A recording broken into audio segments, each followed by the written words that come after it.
yun, na it's not just a Thursday or it's not just inilagay lang dyan implemented because we need to prove that na yun talaga yun because of the activities. Yung laboratory activities.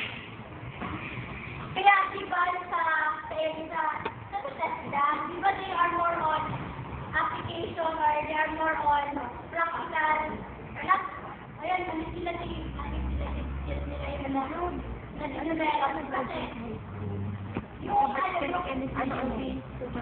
nila yung yung tourist and concept, third year na kanila, next year po tayo, third year. Hindi mo sa kakasakit ko. Hindi ba po, yung trabaho na pupunta nila, dapat talaga, kung ano yung ginilagay nila, yun yung pag-graduate na sila, yun yung trabaho kapag nila. Hindi si Kuya. Kita dito yung sa akin na batchmate ni Kuya pang elementary. Na batchmate na natin rin.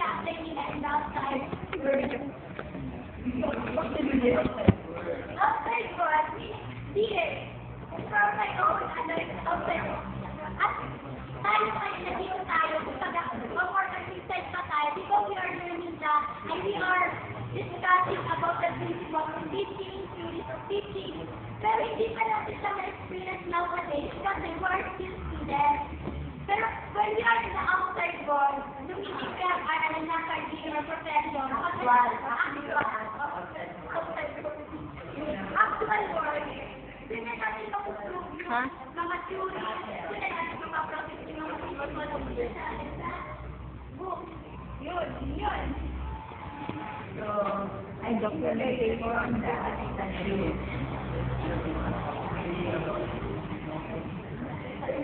Hirap lang yun din. And Hi, the saying hi. adults are goal-oriented. Upon enrolling in a course, they usually know what goals they want to attain. They therefore appreciate an educational program that is organized and has learning different elements. Instructors must show participants how this class will help them attain their goals. This specification of goals and course objectives must be done early in the course. Adults are goal-oriented. If they have, in our course, we have teachers need and teachers course. So, alam nila yung difference nila. But, kung teacher need ka, na teacher elementary pa lang, yun na yung challenge mo. Yun yung sinasabi natin, goal-oriented ka, kasi active ka. Kung ano yung gusto mo, pupuntahan mo. That's for the adults. So, yung mga nandito ngayon na hindi naman talaga nila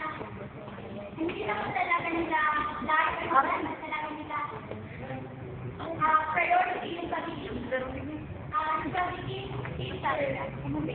hindi naman sila adults. There are some factors lang na nanggaling outside factors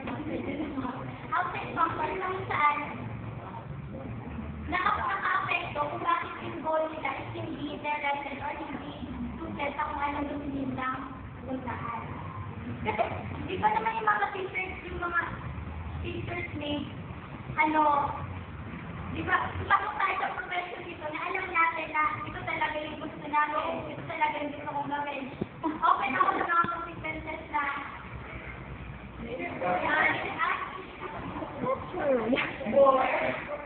Ako teacher born ako. Ganun sa maging